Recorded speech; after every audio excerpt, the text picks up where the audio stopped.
The funny thing about it is I saw 127, I've seen it twice now, so 127 Hours first, pretty much back-to-back with Buried, which was, you remember, another movie about somebody trapped in a confined space in which they both had a device to keep them talking. In the case of 127 Hours, it's true, he had a video camera with him, he talked to the video camera. In the case of Buried, he's got a mobile phone with him, he talks to the mobile phone.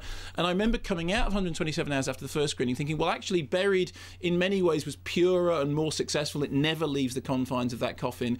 And what happens with 127 Hours, obviously we start outside of being trapped in that crevice, and during the course of the entrapment there are moments when the camera goes off on wild flights of fancy. At one point it actually shoots out of the crevice and flies up into the sky. It's almost as if the camera is desperate to get out of the trapped situation. Obviously it's kind of metaphorically following the character's soul or the character's consciousness, that he's, you know, he is escaping. Sometimes he escapes in dreams.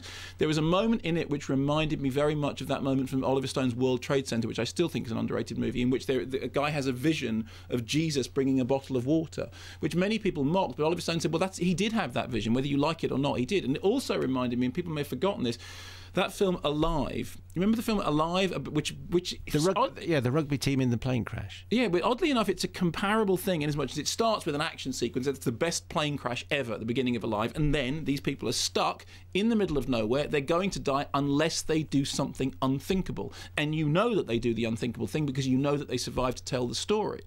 And in many ways, structurally, the story has exactly the same issue, which is we all know where it's going. It's not if, it's when.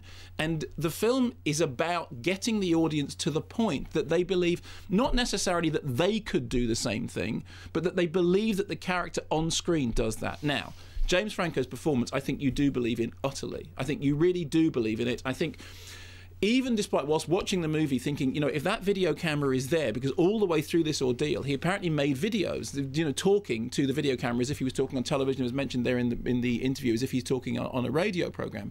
And one part of you goes, show me the real video camera interviews. Of course, as you know, the story is that those video cameras have only ever been seen by his nearest and dearest, that they are essentially personal letters. And there was a time when the story is being talked about as a kind of dramatised documentary in the manner of Touching the Void, and to some extent this is Touching the Void meets The Beach with Alive and Buried thrown in for good measure.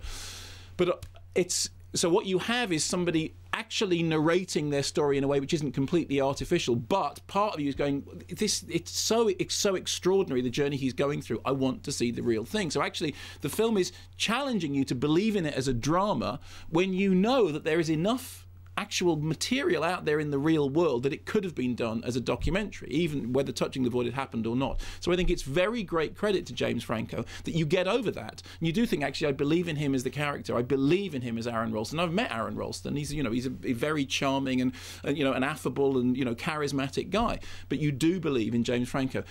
The central thing in the end, therefore, is whether or not you believe the journey to the point that the character does something really extraordinary in order to survive, and how they get to that point. And Danny Boyle in that interview was saying to you, and he said the same thing elsewhere, you don't actually see that much. But what you believe in is you believe in James Franco's facial acting, you believe in the sound. I mean, as always with Danny Boyle's movies, the sound is really, really important to what's going on. I spent a good 10 minutes of that film hunkering right down, literally hiding. I know it's not, I mean, you watch the Saw movies, who cares? They can be as graphic as they want. You don't feel any pain. There is a moment in the film in which they do a kind of visualization of a blade touching a nerve, and I can't remember wincing quite so. And I was very conscious of the fact, I was in the front row, I was very conscious of the fact that everyone behind me must have been going, blimey, he's having a really hard time, and he's the guy who likes all those really nasty horror movies. And it is a real strength of the film that despite the fact that you do see comparatively little, you do sit there going, I can't watch, I'm looking like I'm humming, I'm standing at the crash, I'm doing because that sequence is really grueling. And the only way it can be grueling is if you've invested in the character, if you've believed in the character, despite all those things I said about it isn't buried and it's not a documentary and all those things. It wouldn't work if by the time you got to that sequence you hadn't invested that much in it. And actually it was the second time round of watching it that I thought, you know what, that is an achievement. I have been brought to the point that I believe in this character. I believe he did this unthinkable thing. I mean, which I guarantee you, under those circumstances, nope. I know what Danny Boyle says. We all would. Animals do it all the time. No, sorry. There is something. If your life depended on it. that's a hypothetical question, but B, I'm telling you hypothetically no, and I think that most people would answer that same thing. Obviously, you don't know until you're in a situation of extremism, and what the movie attempts to do is to put you in that situation. Having watched the movie twice, I can tell you that both times I thought, nope, I wouldn't have the courage to do that, and what he did was extraordinary. But I do, finally, to conclude, it's a small film. It's an independently spirited film. It's the kind of film you make after you've made Slumdog Millionaire, because you can make anything. And the thing which really surprises me is how much of a chord it seems to have struck, amongst critics who have gone, you know, full out. Did it touch a nerve, do you think? Yeah. I was really attempting to avoid that, but thank you for leaping into the fray. Thank you. And I think that's my only concern, exactly as with Slumdog. You look at the poster, you look at that picture, and what's that picture? Well, it's the picture of him, you know, apparently, you know, up in at the top of the crevice with the boulder beneath him, and it makes it look like one kind of movie. And in some ways, you know, in the same way that you could find things to feel good about in Slumdog, but in the end, it is a small, independently spirited picture that's closer in tone to Buried than it is, I think, to what that publicity. And I am surprised at how much people have embraced it.